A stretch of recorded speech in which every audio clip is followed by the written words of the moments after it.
Hello friends and students, welcome again. चलिए आज हम लोग सी प्रोग्रामिंग के 15वें पार्ट को देखें।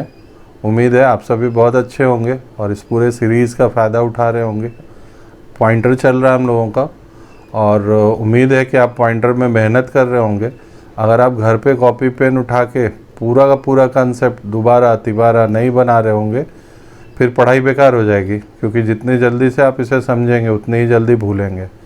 सी कम्प्लीटली प्रैक्टिस पेपर है, जितना ज़्यादा मेहनत करेंगे उतना मज़ेदार लगेगा आपको। तो चलिए अब आज के टॉपिक्स को समझें हम लोग, आज क्या क्या कवर अप करेंगे हम लोग। तो सी प्रोग्रामिंग में आज का जो मेन टॉपिक है वो है पॉइंटर फंक्शंस के साथ जोड़ के देखेंगे हम लोग, जिनमें से एक बहुत ही पॉपुलर टर्म है जिसे हम लोग कॉल बाय रेफरेंस बोलते हैं। कॉल बाय वैल्यू पे प्रोग्राम हम लोग बना चुके ऑलरेडी, जो फंक्शन चैप्टर में देखे थे हम लोग। आज पहली बार अब कॉल बाय रेफरेंस देखेंगे हम लोग, मतलब एड्रेस के बेस पे कॉलिंग कैसे की जाती है। उसके बाद फंक्शन का एक और मज़ेदार चीज़ देखेंगे हम लोग, वो है पॉइंटर टू फंक्शंस। एकदम डिफरेंट कंसेप्ट है ये भी। और उसके बाद कुछ पॉइंटर से और फंक्शन को कोरिलेट करके प्रोग्राम्स रन कराया जाएगा। तो क्या क्या प्रोग्राम्स आज कवर अप होंगे उस पर भी एक नज़र डालने हैं हम लोग। तो एक तो सबसे पहले कॉल बाय रेफरेंस पे एक प्रोग्राम बनाएंगे हम लोग, और उसके बाद एक बहुत ही इंटरेस्टिंग प्रोग्राम है जिसमें वॉवेल्स, कॉन्सोनेंट, डिजिट्स, स्पेसेस कितने हैं ये काउंट करेंगे हम लोग। और फिर एक प्रोग्राम देखेंगे हम लोग जो पॉइंटर टू फंक्शन का होगा। तो चलिए बिना समय गंवाए हम लोग सीधे अब बोर्ड पे चलते हैं और पहले तो इसके basic concept, syntax, basic structure को समझे। एक बार इस पर पकड़ बन जाएगी फिर नोट्स को समझा जाएगा।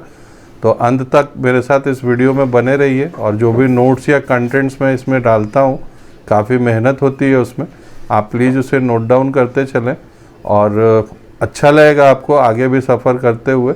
तो चलिए अब सीधे बोर्ड पे चलते हैं। फिर से बोर्ड पे आ चुके हैं हम लोग इस वीडियो में भी, और जैसा कि मैंने अभी आपको इंट्रो में भी बताया था कि आज का जो वीडियो है वो एक बहुत ही इंपॉर्टेंट टॉपिक से रिलेटेड है, जिसे पॉपुलरली जाना जाता है कॉल बाय रेफरेंस के नाम से। यानी आज हम लोग फंक्शन को रिलेट करेंगे उसके रेफरेंस के बेस, यानी पॉइंटर के साथ जोड़ के देखेंगे।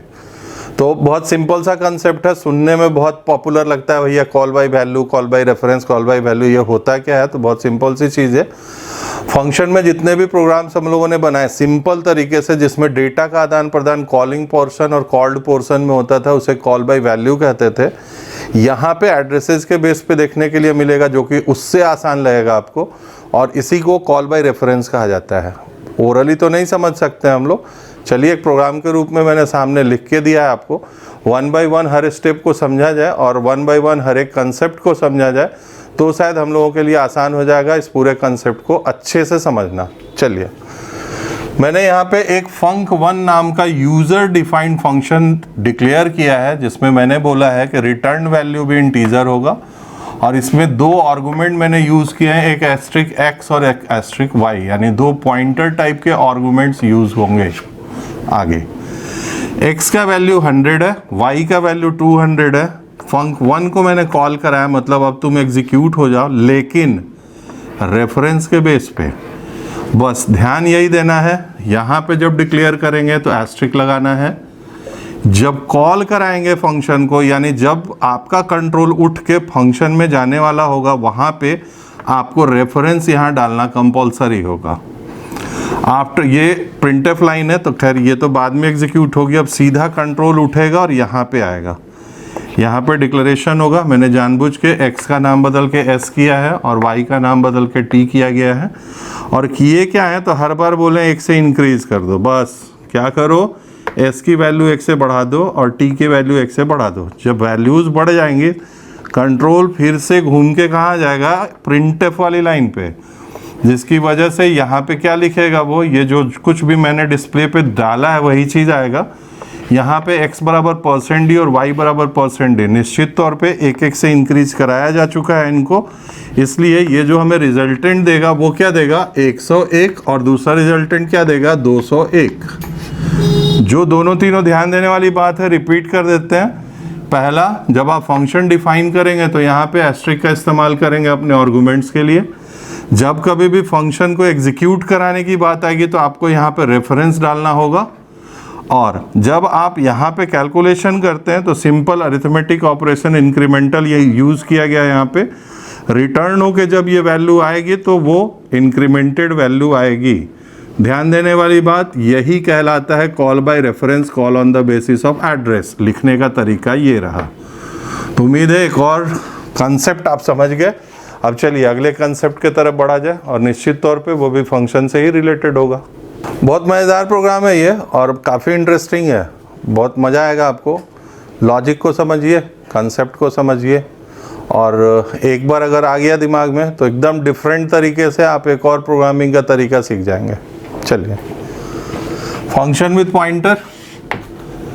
यहाँ पे अगर गौर से देखें आप लोग तो दो यूजर डिफाइंड फंक्शन आपको नजर आ रहे हैं, एक सम नाम का और एक MULT मल्टीप्लिकेशन के लिए। n1 n2 ये दो अलग अलग मैंने इनके आर्गुमेंट्स लिए हैं, निश्चित तौर पे इंटीजर वैल्यूज होंगे। डिक्लेरेशन हुआ, यहाँ तक कुछ भी नया नहीं लगेगा। ये लाइन सबसे इंपॉर्टेंट है। ये तरीका हुआ लिखने का, आपने एक पॉइंटर टाइप का पूरा फंक्शन कह लीजिए, फंक्शन इन एरे बेस कह लीजिए, या फिर किसी और फंक्शन को इसके साथ जोड़ के चलाने का तरीका समझ लीजिए। ये एक स्पेशल कंसेप्ट है जो सी में अवेलेबल है और कहीं नहीं। इस लाइन को दिमाग में डाल लीजिएगा। इसका कहना क्या है, इंटीजर टाइप का proc2 ये बेस हुआ जो दो अलग अलग आर्गुमेंट्स जो कि इंटीजर टाइप के होंगे उनके बेस पे काम करेगा। यहाँ आके आपको अब समझ में आने लगेगा। proc1 में हमने क्या डाला है, सम यानी मेरा यूजर डिफाइंड फंक्शन। ये 2 है, पहला पे सम गया, दूसरे पे मल्टीप्लिकेशन, मेरा दूसरा यूजर डिफाइंड फंक्शन।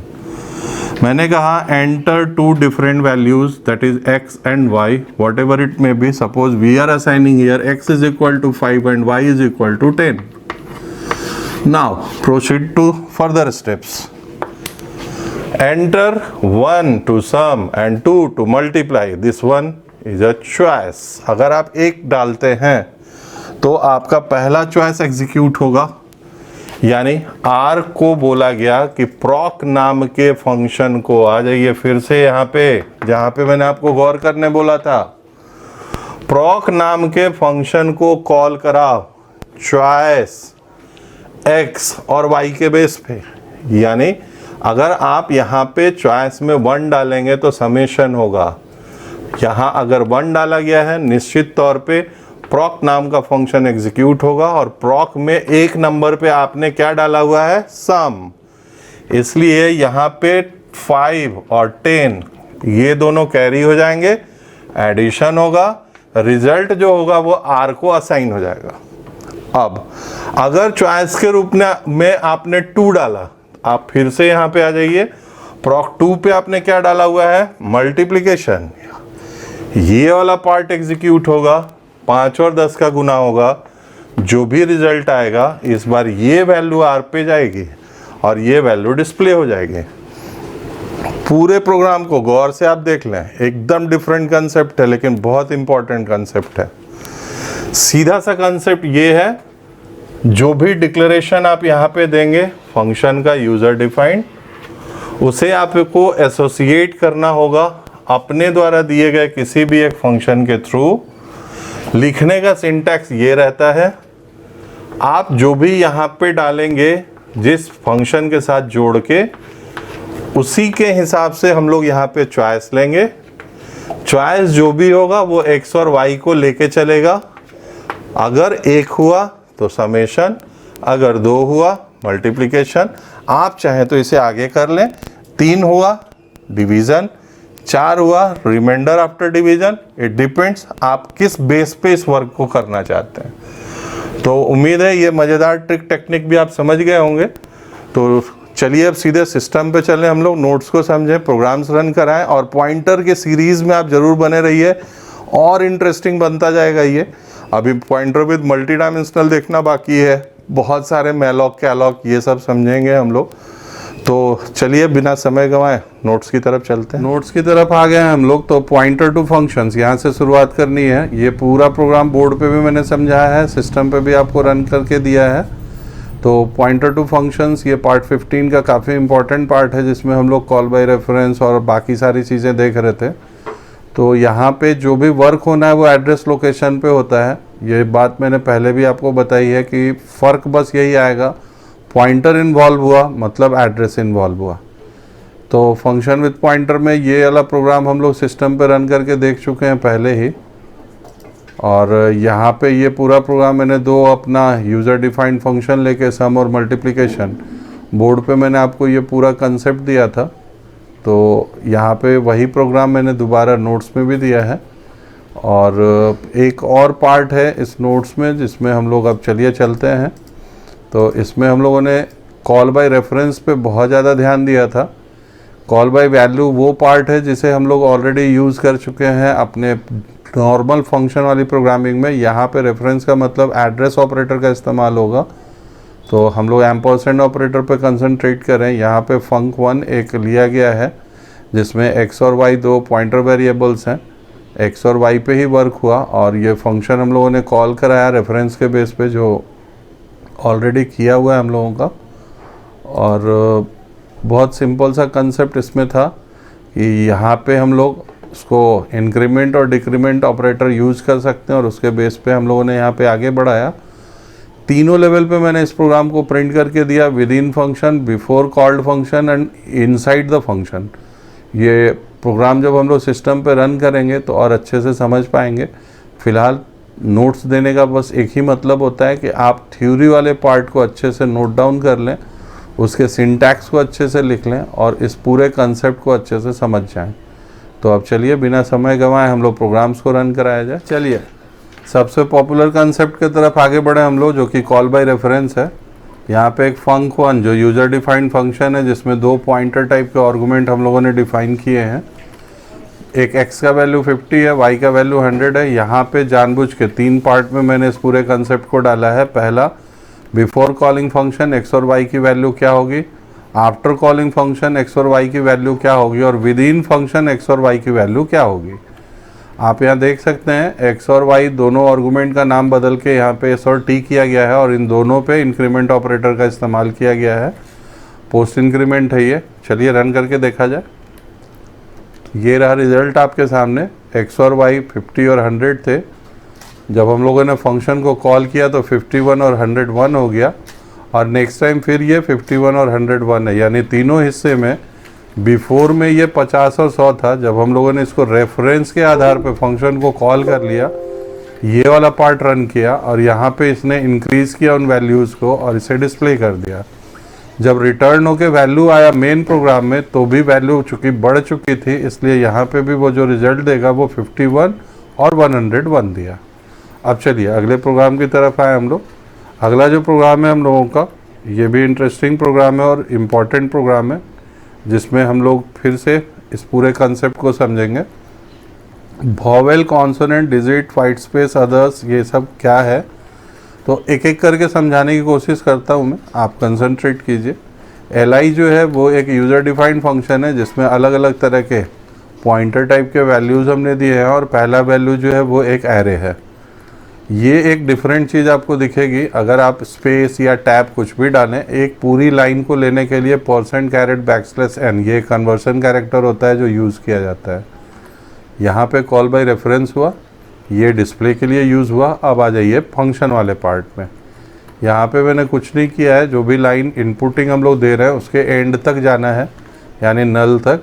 और हर बार चेक करो A-E-I-O-U में से अगर है तो वो एक वॉवेल होगा, तो वॉवेल को इंक्रीज़ कर दो। कॉन्सोनेंट है तो कॉन्सोनेंट को इंक्रीज़ करो। डिजिट है मतलब 0 से 9 के बीच में है तो डिजिट को इंक्रीज़ करो। स्पेसेस हैं तो वाइट स्पेसेस इंक्रीज़ करो। इसके अलावा अगर सिम्बॉल्स हैं तो अदर्स को इंक्रीज़ करो। ये अच्छा लगेगा जब हम इसको रन करा के देंगे आपको। सपोज हम लोगों ने इसको जब एग्जीक्यूट किया तो यहाँ पे मैंने लिखा मुंबई, फिर एक स्पेस -4000004 और यहाँ पे कॉमा या कोलन। इस टाइप से हम लोगों ने यहाँ पे vowel, consonant, digits as well as commas, colon, इन सब का इस्तेमाल किया है। अब आप इसका आउटपुट देखिए, आपको कंसेप्ट पूरा समझ में आ जाएगा। आप काउंटिंग कर सकते हैं। यहाँ वॉवेल्स की संख्या 3 है, कॉन्सोनेंट 3 है, डिजिट्स 6 हैं। वाइट स्पेस हमने 3 बार यूज़ किया है, और अदर कैरेक्टर्स 3 यूज़ हुए हैं, हाइफन, कॉमा और कोलन। प्रोग्राम को आप अच्छे से देख लें, इसका स्क्रीनशॉट ले लें। ये प्रोग्राम हम लोग भी जब पढ़ते थे उस टाइम बहुत मेहनत से बनाते थे, काफ़ी इम्पॉर्टेंट है ये। और आपका पूरा कॉल बाय रेफरेंस का कंसेप्ट क्लियर हो जाएगा। अगला प्रोग्राम देखें हम लोग, ये वही प्रोग्राम है जिसे मैंने बोर्ड पे काफ़ी हाईलाइट करके आपको बताया है और काफ़ी अच्छे से समझाया है। फंक्शन विथ पॉइंटर, ये लाइन सबसे इम्पॉर्टेंट है। जैसा कि बोर्ड पे मैंने आपको बताया, यहाँ पे दो अलग अलग फंक्शंस को कॉल किया गया, इन दोनों के बेस पे एग्जीक्यूट कराया गया। चॉइसेस डाले हम लोग, चॉइसेस के बेस पे ही रन करेगा और ये एडिशन भी देगा एज वेल एज मल्टीप्लिकेशन भी देगा। रन करें हम लोग, यहाँ पे दो वैल्यूज़ डाले हम लोग। सपोज़ दो इंटीजर में एक 10 है और दूसरा 12 है, चॉइस मेरा 2 है, इन दोनों का मल्टीप्लिकेशन उसने दे दिया आपको। तो मज़ेदार प्रोग्राम है ये। Concept pointer with function, call by reference, ये सारा पार्ट हो चुका है। आप मेहनत करें, प्रोग्रामिंग पूरा का पूरा मेहनत का ही चीज़ है। आप जितना ज़्यादा लॉजिक पे ध्यान देंगे, रटने की कोशिश कभी मत कीजिएगा। प्रोग्रामिंग समझने की चीज़ होती है, कोडिंग लॉजिक का खेल होता है। आपको सारे सिंटैक्सेस केवल ध्यान में रखने हैं, लॉजिक खुद का लगाइए। कोई ज़रूरी नहीं कि जिस तरीके से मैं आपको कोई प्रोग्राम बना के दे रहा हूँ आप उसे ही फॉलो करें, बहुत सारे रास्ते हो सकते हैं। तो मेरे साथ सीरीज़ में बने रहिएगा। उम्मीद है आज के वीडियो को आपने काफ़ी अच्छे से समझा होगा और पॉइंटर के कंसेप्ट पे अब धीरे धीरे आपकी पकड़ बन रही होगी। तो अब आप और मेहनत करें, मेरे साथ वीडियोस में बने रहें, पूरे सीरीज़ को अच्छे से देखें, मेरे वीडियोस को अपने दोस्तों में शेयर करें, वो भी इसका फ़ायदा उठा सकें। एज वेल एज अगर आपको ये वीडियो अच्छा लगता हो तो आप प्लीज़ लाइक किया करें और मेरे चैनल को अभी तक सब्सक्राइब नहीं किए हैं तो प्लीज़ आप उसे सब्सक्राइब कर लें। पॉइंटर और मज़ेदार होता जाएगा, टॉपिक्स और ज़्यादा कवर अप होंगे। आसान बनाने का हमेशा प्रयास रहता है मेरा, डेप्थ कभी भी कम नहीं होगी और सिलेबस जैसे तैसे कंप्लीट करने का कभी इंटेंशन नहीं रहता है मेरा। पढ़ा जाए, अच्छे से पढ़ा जाए और एक इस मदर लैंग्वेज पे, सी पे अपनी पकड़ खूब अच्छे से बना ली जाए ताकि इन फ्यूचर अदर लैंग्वेजेस भी हमारे लिए आसान बन जाए। So thanks for watching.